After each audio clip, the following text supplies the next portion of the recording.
Big Mike here with Hayes Entertainment. today's episode. We got Canada's GOAT of figure skating, Elvis Stojko. If you like what we're doing, hit the subscribe button. Hi, I'm Elvis Stojko, former Olympian and world champion figure skater, a guy that does a whole bunch of stuff, and I will be coming up on the I Only Touch Greatness podcast. See you then. If you're looking for a mug, perhaps a hoodie, head on over to IOnlyTouchGreatness.com. If you're looking for a bar that also only touches greatness, head on over to the John B. Pub. They got the best food in town, best chicken wings, best steaks, best beers on tap more than anybody else in town. They got great staff. Tell them Ryan Hayes sent you. It's located on Austin Avenue, the John B. Pub.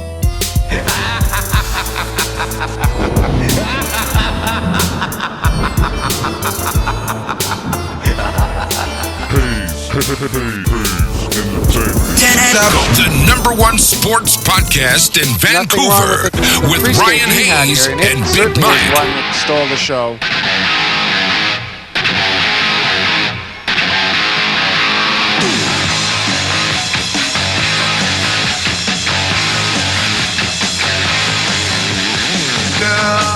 You really got me now. You got me so I don't know what Ryan Hayes and Big Mike are taking over the podcast scene in Vancouver. Get down or lay down.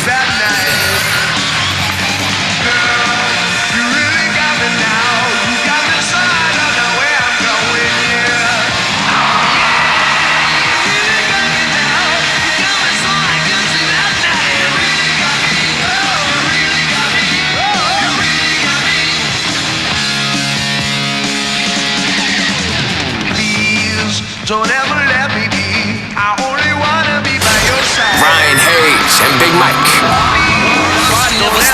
I Only Touch Greatness podcast. Be by your side. Girl, you really got me now. You got me so I don't know what I'm doing, yeah. Oh yeah, you really got me now.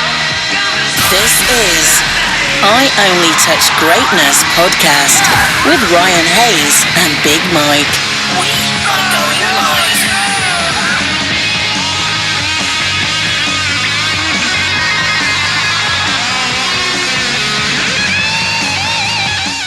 Hey, hi guys. Good, how you doing? I'm Ryan, the one you've been talking on the phone with. Nice to meet you. Nice to meet you. I'm joined with Big Mike. Mike, Thanks how for are you doing? Good. Thank you very much for taking the time for us today. We really appreciate it. No problem. Enjoying the nice weather finally. We got about 15 degrees out, so it's actually kind of nice. It's melting all the snow, so it's good. Oh, yeah. We got pouring rain out here in Vancouver, as usual. Shocking. Yeah. All right. Do you want to start right now, Mike? Sure. Okay. So Elvis, were you actually named after Elvis Presley? I was. My parents were both huge fans. My parents came from Europe in the 50s, and my dad being a singer, my mom being a dancer, they loved Elvis, and I got the name. So Okay. what was childhood like for you growing up in Richmond Hills? It was interesting. I was born in Newmarket, Ontario. I grew up, the first 10 years of my life was on a farm in a little town called Queensville, north of Newmarket. And then we moved to Richmond Hill 1983. When I was around 10, 11 years old, my dad had a landscaping business. So he was there, and I started training in Toronto with a better coach, and kind of that part of it changed, I guess, my career. As your career grows, you kind of go where the coaches are and where the better skaters are, as we all know. So, and then most of my life was, the formative years were in Richmond Hill. Was great. The town has been awesome. Still to this day, I still train in that area, going to practice, work with kids, teaching hockey skills, skating skills for the hockey guys. So the mayor there, he used to be on council. He's now the mayor the last number of years. So all over the town has always been really supportive. It was such a great place to grow up. And, again, to this day, they've been amazing for me. They named a stadium after you, right? An ice rink.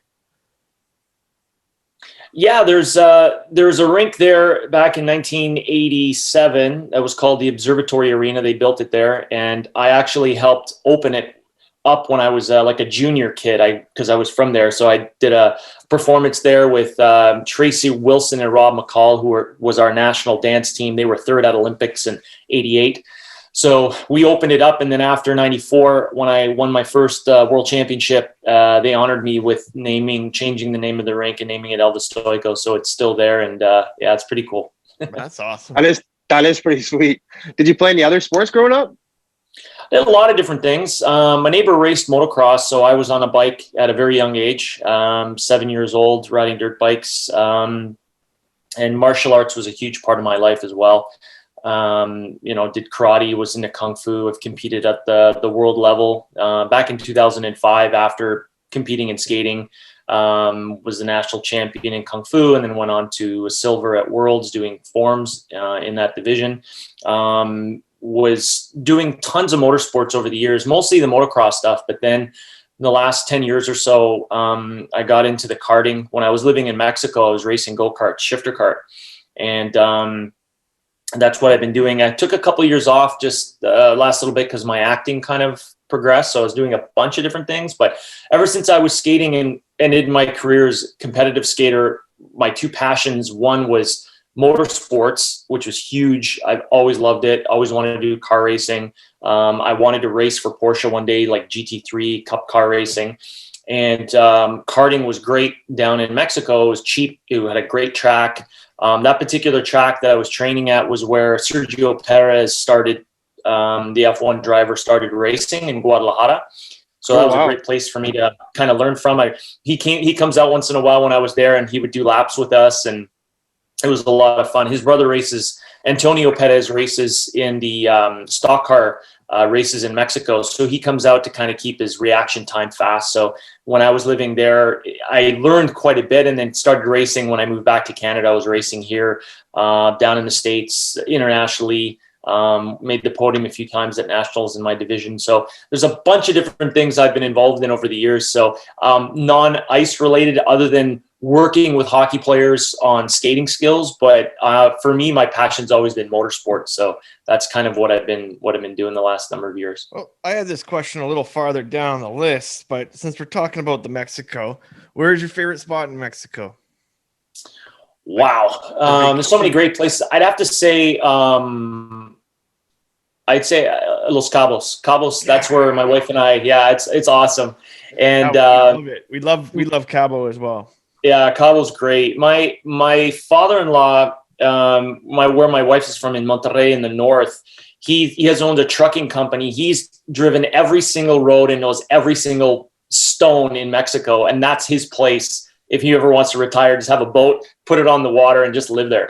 And there's so many great places. I mean, Cabo's awesome, but there's sections there that are they're just mostly for the Mexicans, where the Mexican people go, and that's where we usually go. Because my wife, being from there and knowing the area and getting the in with the locals, we tend to go to those places and away from sort of the tourist areas. But it's an amazing place. We love it. It's beautiful. That's where our honeymoon was.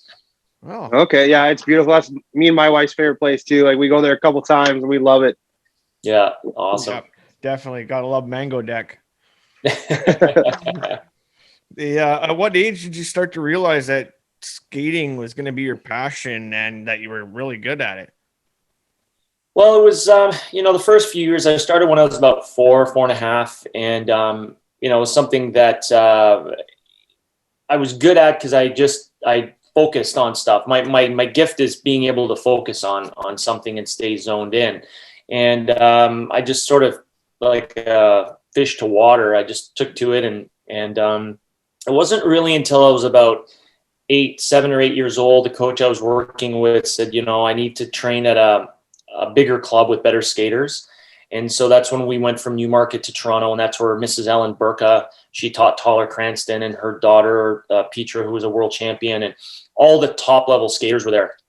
So right around the ages of 8 or 9 was kind of when I started realizing this is we're going to really commit to this. My parents really were behind me committing 100%. My dad was working his butt off to get, figure skating is big money. It's not cheap. And so with all of that, we really pushed, and it was sort of in my mind where I knew I could probably do it. And my parents are very realistic. They said, look, if you're going to make it, you should be, by the time you're 15, 16, already pushing into that senior level. And by 15, I won junior nationals. And then from there, it went up. But it was around 9 or 10 years old when you kind of realize your abilities and see what you can do. And you see slowly a bigger picture to it all.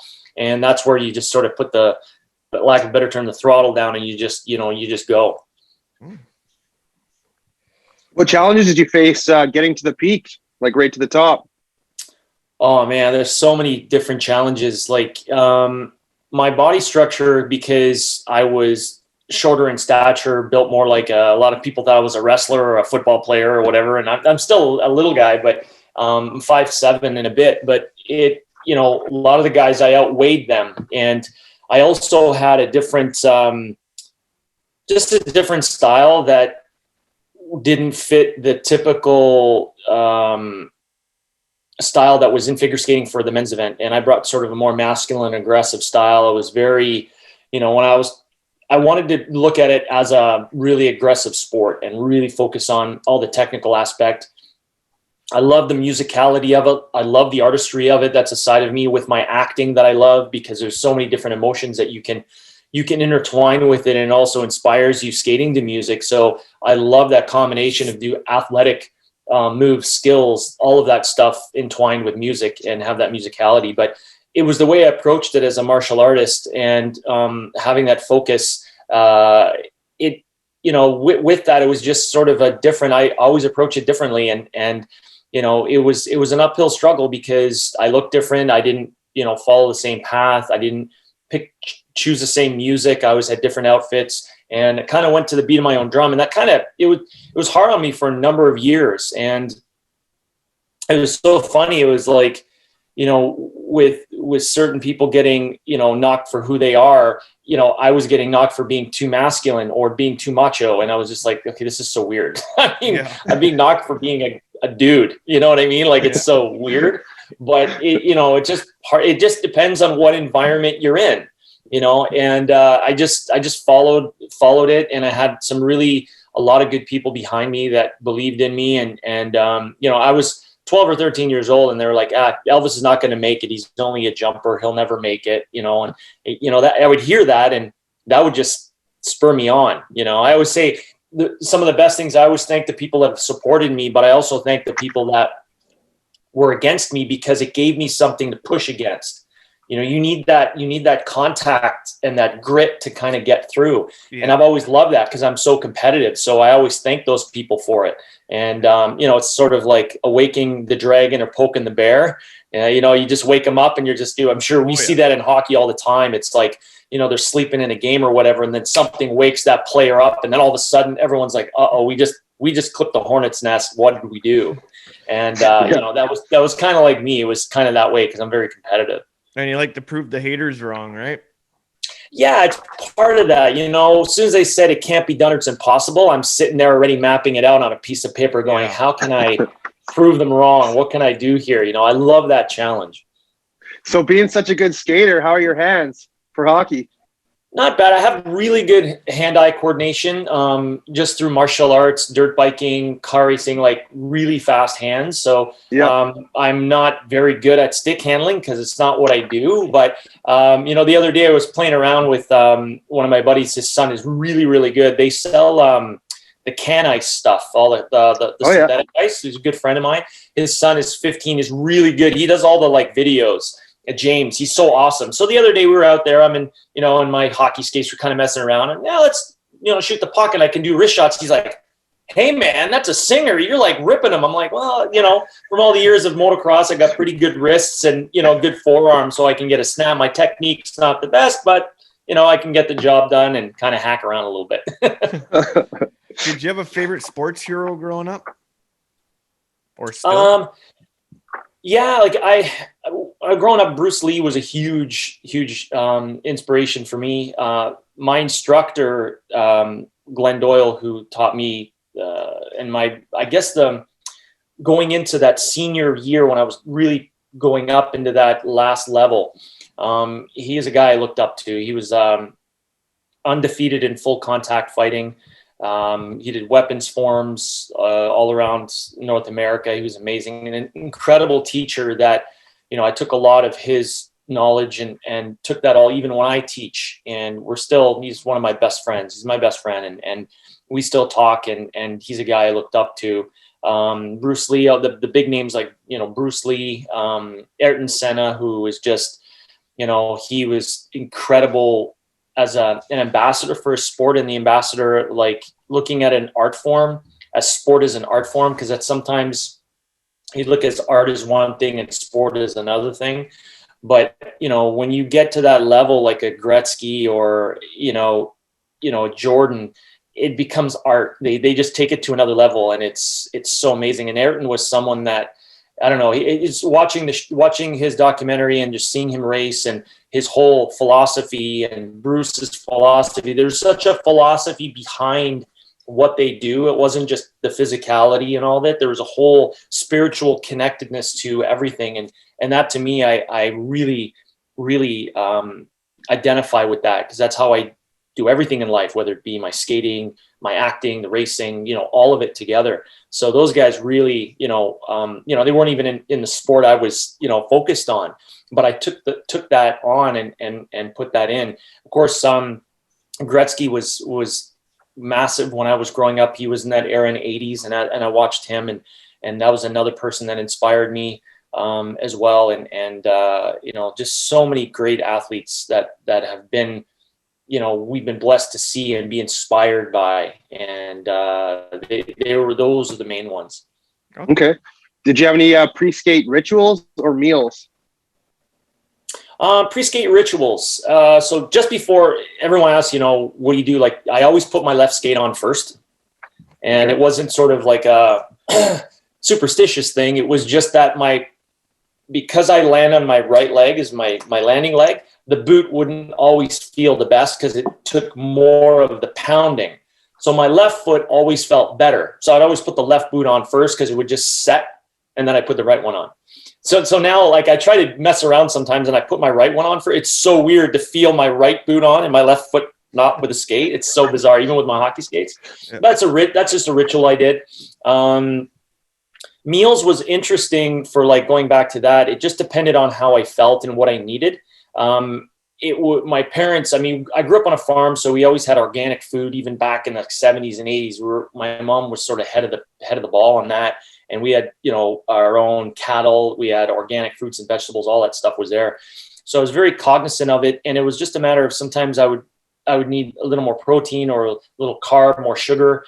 So it just depends on what I would need. It's always difficult as we travel, especially to Europe or Japan or other countries they don't really have the exact same food that we have. So it's always tricky. But, food was I wouldn't eat super close. I'd have a little bit of snack leading up to the competition, but I wouldn't eat about 2 hours before the event. I'd make sure I have my meal and have at least 2 hours for the body to digest everything.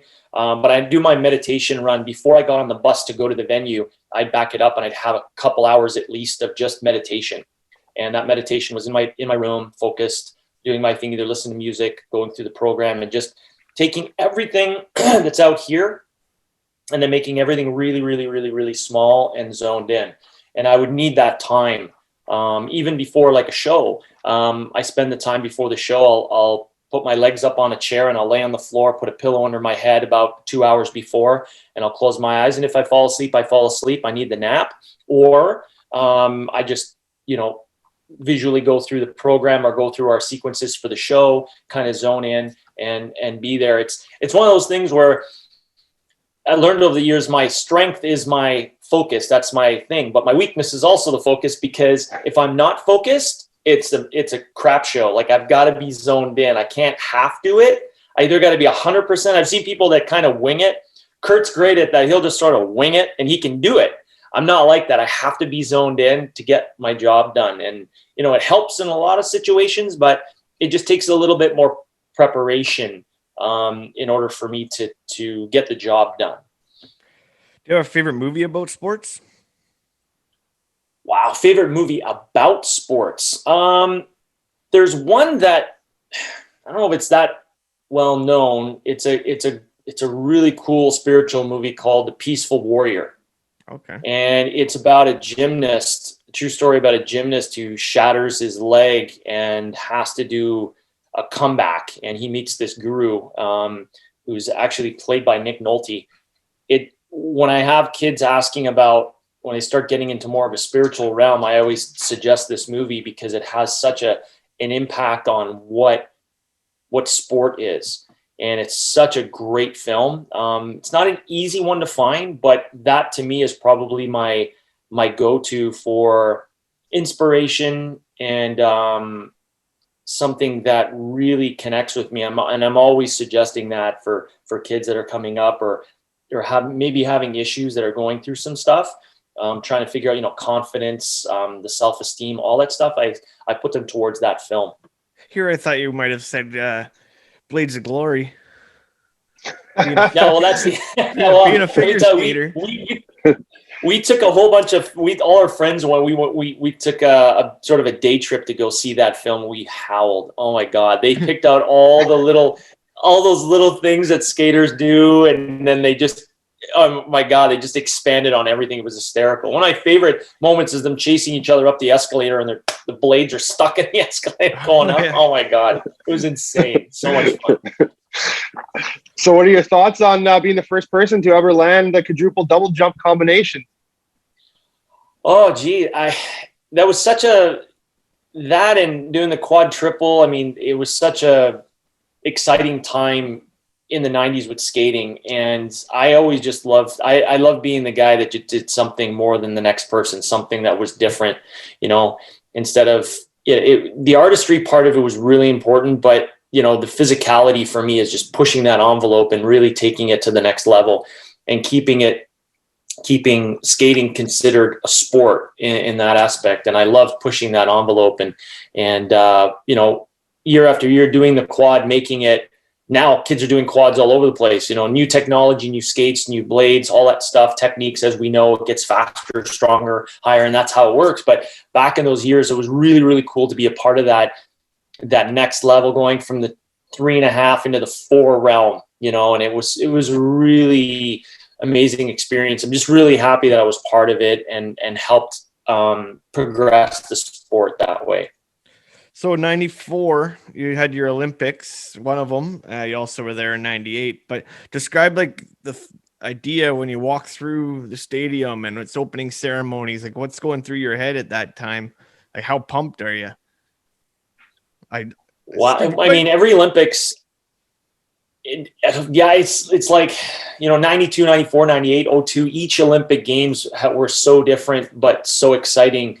And in 94 it was big because I knew I had a shot at maybe making a podium and, walking into that venue and I remember it was really cold in Norway that year in 94. It's super cold, but man, was it exciting just walking in and feeling the energy of it all. My first one in 92 in Albertville, France was so exciting too, that you get excited and you're kind of stuck in the back for a while because they line everybody up. The Canadians are near the front because we're all put out alphabetically. So Canada is near the beginning, but you're there for hours prepping, so if we're supposed to walk into the stadium, maybe at 6 PM, we're prepping stuff already at 11 AM. They're getting all the teams together because there's so many bodies and so many things going on and security and moving everybody. So we're all, wearing our outfits and we're in a holding place and you're like sweating and then you put your outfit back on and now you go out but it's all that whole synergy and seeing all the athletes and,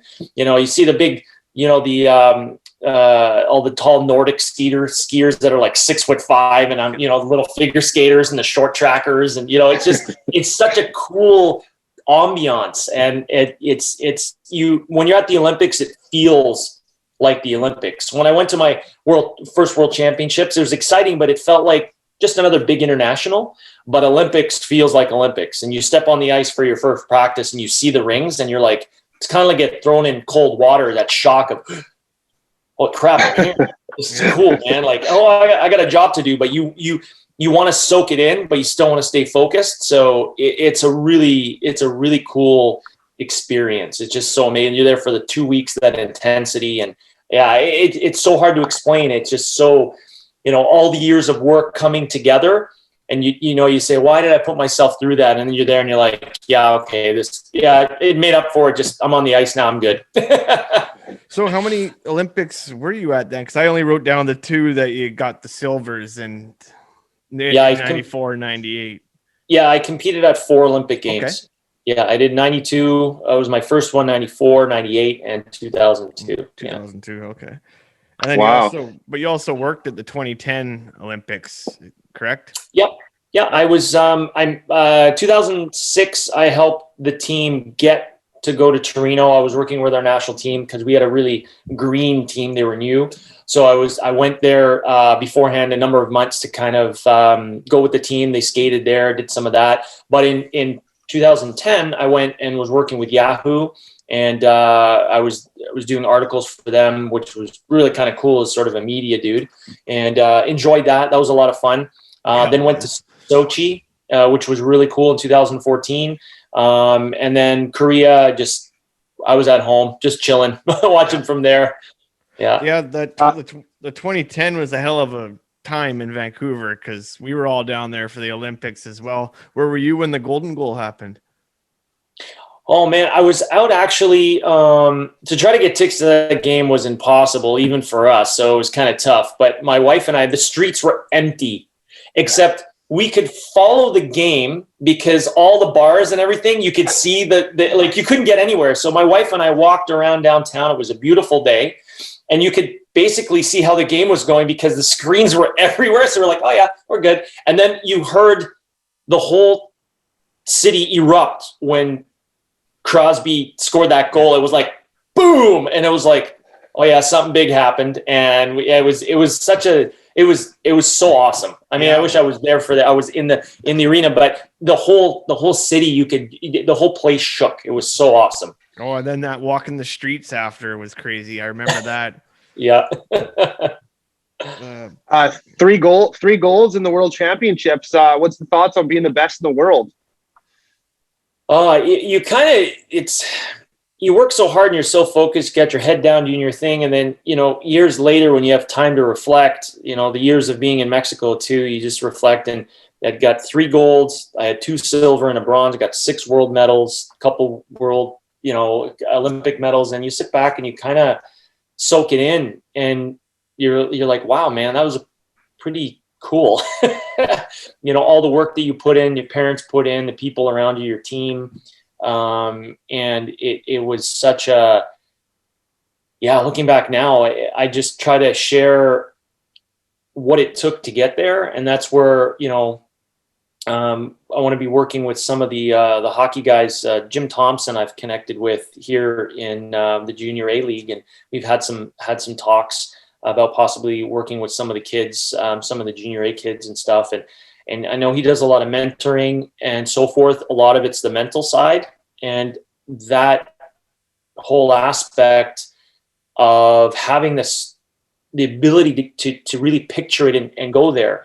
And I look back and I realize, yeah, physically I had the ability and all of that, but the difference on that last percentage, and you guys know with the hockey, it's that last percentage that makes the difference to really shine, to really stretch yourself. When you're the Gretzkys and the Lemieux and the Crosbys, and McDavid's, all these guys, it's that mental toughness, the mental fortitude, the focus, all of that. And I try to pass along to the kids to not have them have any doubts, especially in their own personal life, not just in what they're doing. And all that I learned from that was just simply belief in oneself. And it was like what I look back now and realize it was really the belief in myself every day. Like, even if it was tough, you just get up and you're like, oh man, it sucks. But you know what? I'm just going to keep pushing, and you got to find where that inspiration is, know when you're tired and you're dragging yourself and all that. And it was all worth it. And I'd love to see the kids be able to reach that and reach their goals, no matter what they're doing in whatever sport. I try to pass that along. And but overall, it was just, I'm really blessed to have that experience, to be able to sing my national anthem on podium a number of times, see the flag go up, and honor my country, the fans, all our the Canadian people. It was really an amazing time, and I look back on it with really fond memories. You've competed all over the world. What's the best venue you've ever, in your head, or what's the best venue you've ever been to? Holy cow! There's so many great venues. Canada always has, I guess, probably the best fans, and because they love everybody. Like when I didn't win that year. I was fourth. I was world champion going in, but we skated in Edmonton in '96, and it was so exciting. I remember my birthday was around that time for the Worlds, and I was training and I was coming off, and we had so many fans just in practice. There was thousands. There had to be at least 8,000 or 10,000 people just watching the practices in the main venue. And all of a sudden I'm coming off the ice. We had a couple minutes left, and I'll be here like this happy birthday, and the whole crowd saying happy birthday to me. Everyone, they all knew it was my birthday, and and it wasn't just Canadians. It was like there was Americans and other fans. Japanese fans they love their athletes, and they support the Canadians. And I remember at that moment, I was just like, this is so surreal. It was so I was focused, but then I was like, I got to soak this in. This is amazing. That was in that experience all linked in. Like, it was so, so awesome. Edmonton was a great spot. Japan's always a wonderful place to compete. I love the Japanese fans were great. It was something that I'll always remember. I mean, we always try to go to Japan because the fans are just crazy. We went there for the Nagano 20-year anniversary from '98 in Nagano. So we went back 3 years ago now. And there was me and Philippe Candeloro and all the guys that competed against each other. We were there, and the fans remembered. They went nuts. It felt like rock stars. We got off the bus and everyone going crazy, and it was so cool because there's venues that are awesome, but it's the people that make it awesome because it's the experience, right? Because it's not just you put together a competition or a game and you have it, but it's the interaction with the fans that make it. So it's an experience that you both have. It's like doing a show. Like, I was talking to Tess and Scott, and when I was doing their tour, it's not about, you just skating to the audience. You skate with the audience. You guys, when they play hockey, you're playing the team, but the fan interaction creates that dynamic that can change things and move things. And it's always evolving, especially, you get the momentum of one team to another, and they just pull if you're in a home team or the home rink or elsewhere. So it's really about the fans that make that venue come alive. Oh, shit. That's a good one. If you could sit down for dinner with anybody dead or alive, who would it be? Oh, really good question. It would have, oh man, I would have to say I would love to have a conversation. Bruce Lee would be one. Yeah. There's three. Okay. Ayrton Senna would be another one. Okay. And Jesse Owens. Okay. The story of him running back then during that unbelievable time in the wartime, and he's another here that I forgot to mention that I should have put in there, was he had such an impact, and I couldn't imagine what he went through during that time. Unbelievable, just with all that stuff that was going on with Nazis, all that stuff. That story was really inspiring to me, and I would just love to sit down and just talk to him, let him talk. Is amazing. Pick his brain. Yeah, it was such a different time. My parents being much older than me, my mom's dad was in the First World War, so my grandfather on my mom's side was in the First World War, and I love history. And with that, it was such an incredible time in the world, and with sport and politics and war and all of this. I would love to just talk to him, sit down and have a conversation. Yeah. Okay. Well, this question came up at work when you called me the other day, and I went running with my phone. I'm like, "Oh my God, Elvis Stojko's calling my phone!" And I went running, and then all the guys at work were like wondering who came up with the first backflip. We couldn't find this stat anywhere. Yeah, I don't know who that was. I mean, they were doing backflips in the 80s. There's guys doing I it always back thought it was then. Kurt Browning, but No. Like there were guys doing it before that. Brian Orser did it. Scott Hamilton had a great one. He was awesome.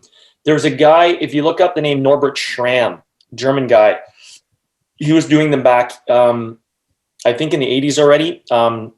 And Joseph Sabovchik, really awesome. He looks like he's out of a hair band. He's just Czechoslovakian guy, really tall, skinny, long blonde hair. Yeah, dude, what's up, man? Like he's just one of those guys. He would do a full layout, like the Jesus layout backflip. Unbelievable, like totally different than anybody. He had the best one. It would just fan right out. It was amazing. And he was doing them way back when.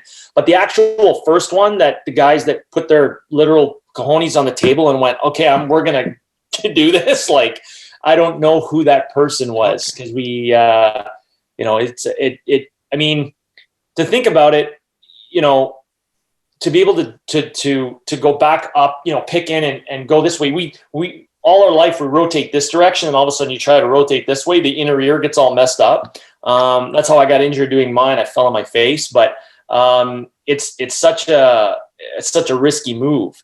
But I don't know who's the one that actually started it all. But there's some names in there you want to look up. And you can see going back some of the guys that did it earlier before Kurt did it. Okay. What's your favorite piece of sports memorabilia that you collected over the years? Ooh, that's a good question. Sports memorabilia. Holy cow. Could be like a medal of yours or somebody else's, I don't know, someone you met in the Olympics and you got something from them, or I don't know. Yeah, there was in 92, 94. I mean, we used to snag or find out someone from the organizing committee to grab some of the banners from Olympics. You get the Olympic banners, you can get them. And in Japan, it's really, you couldn't just grab them. So you would have to find out where you could, who you could talk to. It was interesting. Where my mom was staying and my acupuncturist that came with me, like my trainer, they stayed with a Japanese family we became friends with. And the father, he worked with Suzuki, I believe, for many, many years. And he had an inn. So we were chatting. He didn't speak English, but we figured out how to communicate. So on the days off, he would take us around Nagano and we'd go for a drive. And the Japanese are so giving. Like if you say you like something that they have, they'll actually just give it to you. They'll just take it off their back and give it to you. So you have to watch what you say because they're so like, oh, it's how they are. It's amazing. So I remember we were chatting and I'm like, yeah, I have banners from all the Olympic games.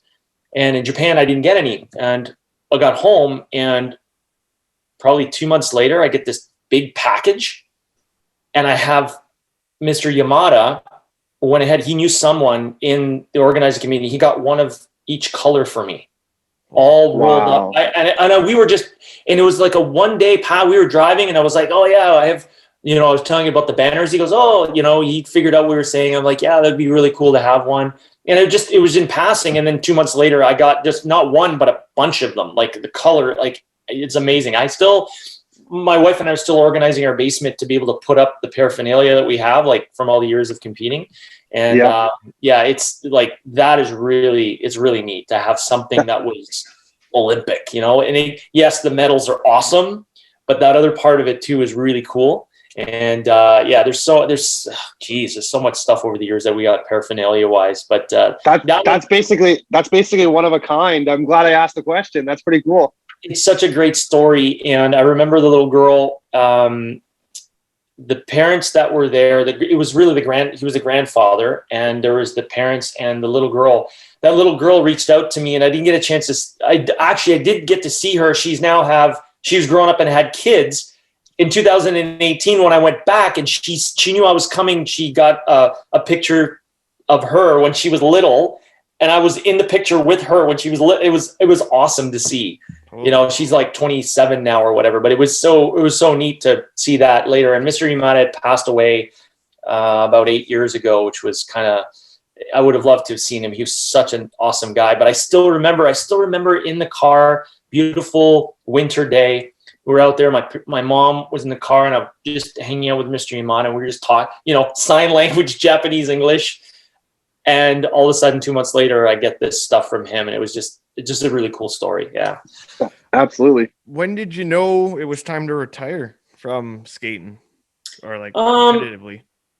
It was just I stayed a lot longer than most athletes. Like I was already 30, and most guys are retiring in mid-20s. It's hard on the body. I started earlier. My first Worlds was I was 17, and I finished at 30. So I was on the world team for a good 12, 13 years, which is quite long.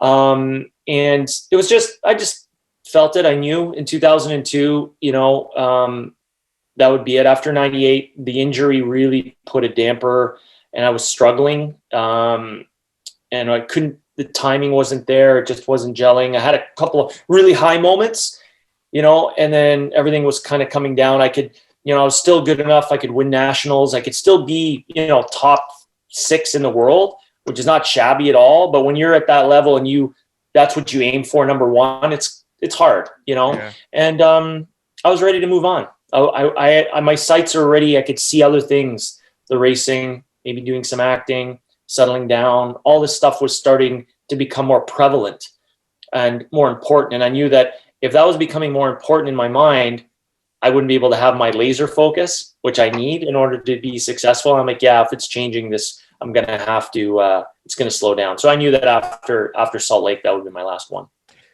Yeah. Well, this is a totally stupid question. I should probably know this, but you guys don't wear any padding, right? There's nothing. Wow. Okay. So No. when you bail, you bail. It hurts.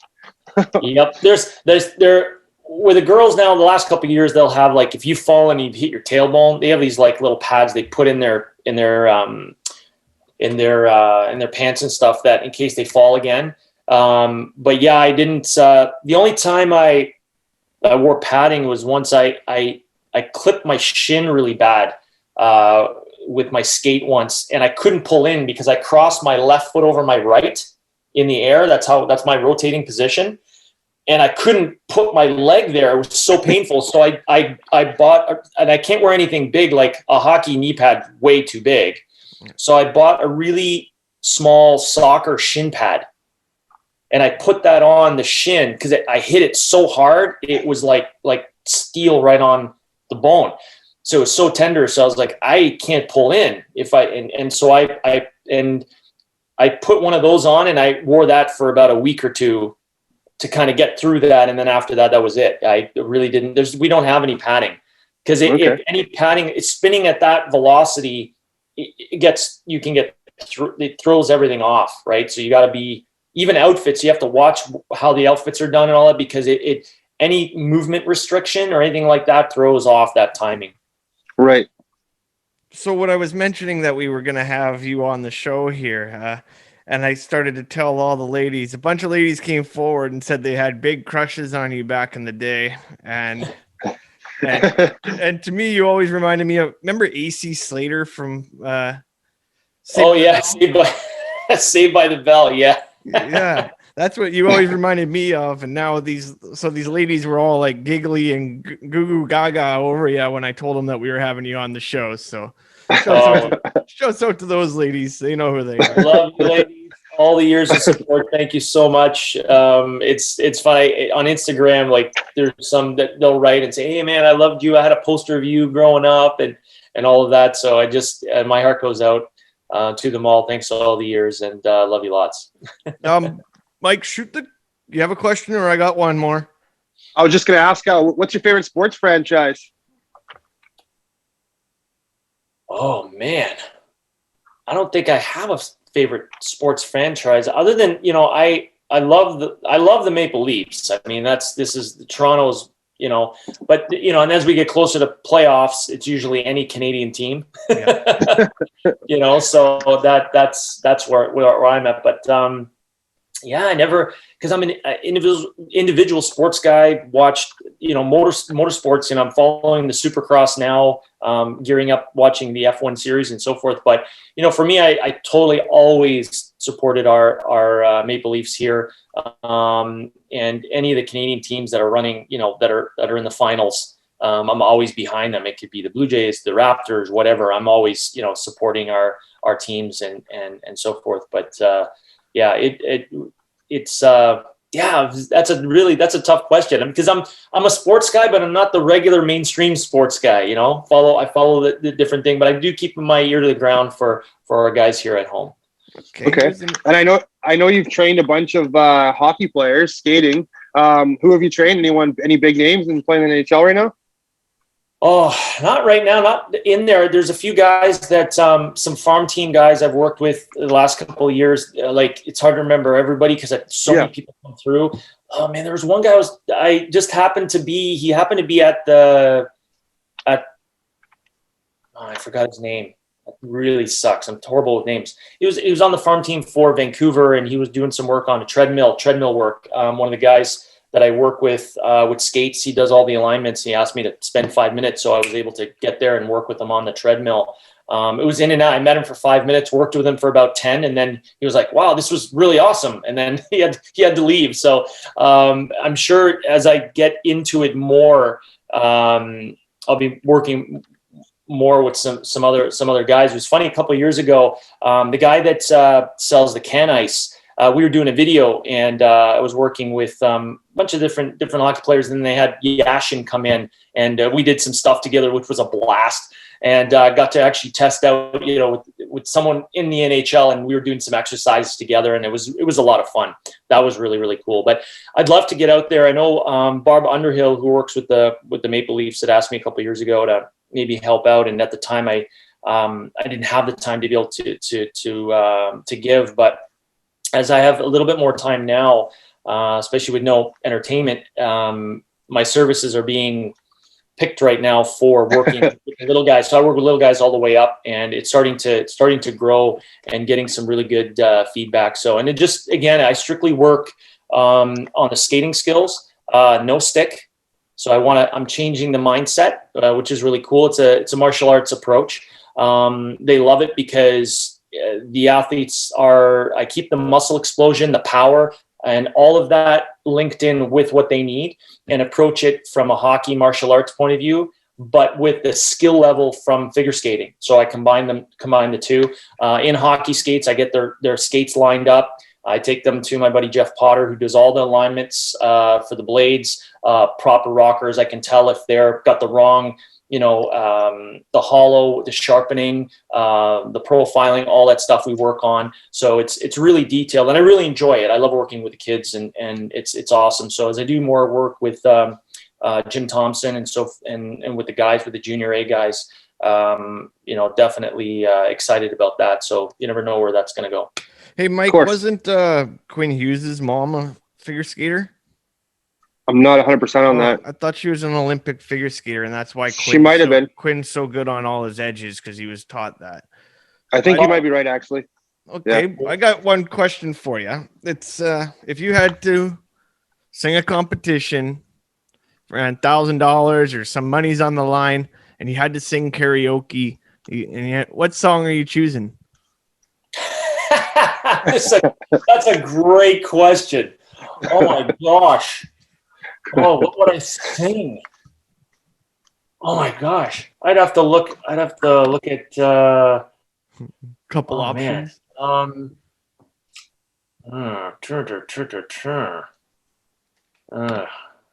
Was it Eye of the Tiger that used to come out to quite a bit? Oh, am I frozen? Oh, we did that one year on my tour. On tour, we did that one with who was it? Philip Candeloro had the Eye of the Tiger, and he was doing the boxing thing like the Rocky. So I came out and did a little show thing with him on the ice with boxing gloves and all that. So we had fun. It was a fun number. We did that together. My God, there's so I don't know off the top of my head. I don't know. There's so many different songs. I'm always messing around at home singing different things. So I don't know. It'd probably be something from U2 or something. I I love U2. Yeah, some from U2. Okay. Okay. Your wife was a famous figure skater as well, right? She was 3-time national champion for Mexico. She competed world level, made the Olympic team in '02, I believe, but they didn't send her, which kind of sucked because she made the team. But she, and then she toured with Disney for tons of years with Feld Entertainment. They had High School Musical on Ice, so she played the main character. She played Gabriella. She played the main character. And she's sort of, dark skin, kind of looked like Vanessa Hudgens that played the main character. So she toured all over the world, Indonesia, Japan, Europe, you name it. She was there. And then we sometimes do some gigs together and still do some shows together, which is a lot of fun. But it was so bizarre. People say, Mexican skater, and she hated doing outdoor track sports because it was always hot. She likes to be comfortable, and in the ring, it worked out great.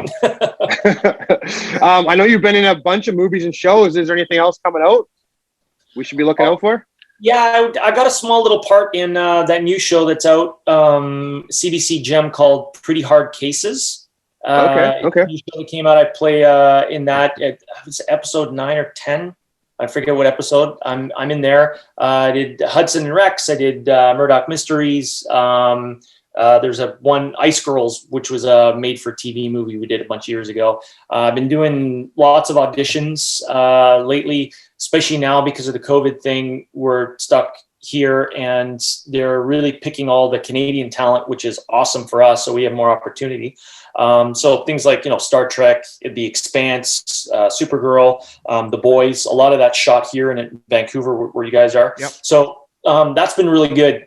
So we're just waiting it out and seeing what comes up. But yeah, it's one of those things where you're doing 50, 60 auditions and bang, you get one, and then back again, another 30, 20 auditions, bang, so it's hard because I'm trying to get rid of the stigma of just being the figure skater. But, I've really focused on the acting and been doing really well. And the casting agents have been really great now, knowing that, when they bring me in the room, or if I send a tape in, I can, I'm competitive with the rest of the top actors. So that's really good. And, it's a lot easier on the body than having to train every day with figure skating. So I do enjoy it. I do love it. And hopefully I get some more opportunities as they come.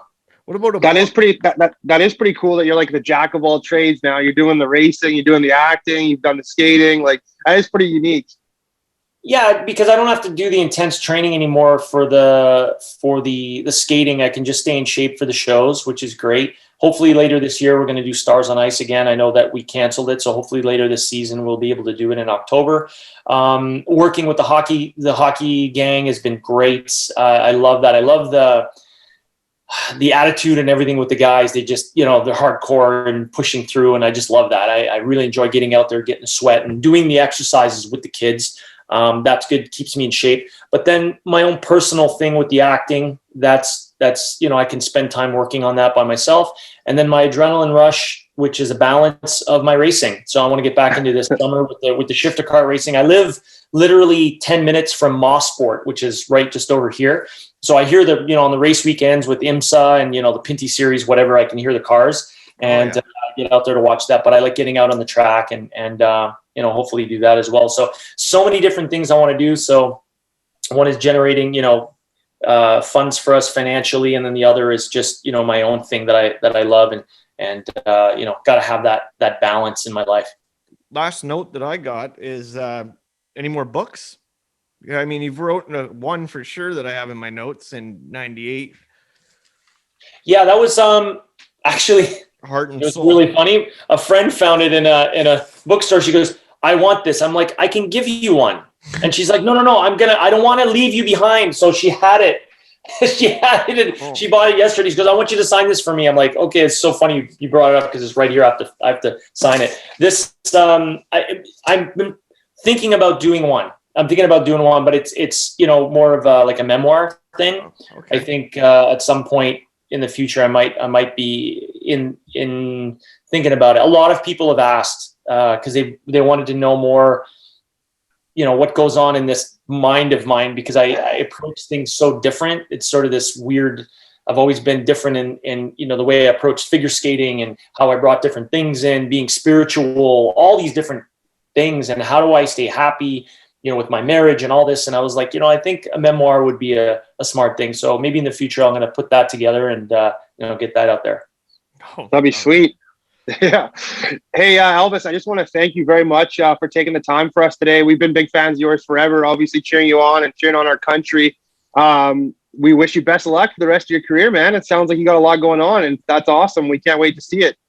Oh, thanks so much, guys. I really appreciate it. And, a shout out to all the fans that have been so supportive. I hope everyone's staying safe during this time. I hope we can get rid of these shutdowns and kind of get moving on with life, because it's pretty hard. I've been trying to teach more with the kids, but they keep shutting the rinks down. So hopefully we can get that opened up and get the kids out there to, focus and they can, reach their dreams too, because I know this is stalling on so many different levels, and it's tough. But, over the years, everyone's been great. I've been really fortunate. I've had not just, you have your diehard figure skating fans, but I've had such a great group of fans from the hockey mecca. The group there has always been so awesome to me, and in other outlets. And it's just been, fantastic. And I really feel the love from everyone. So thanks again to everybody out there over the years. And I'll be doing more stuff, and hopefully people are watching. So be awesome.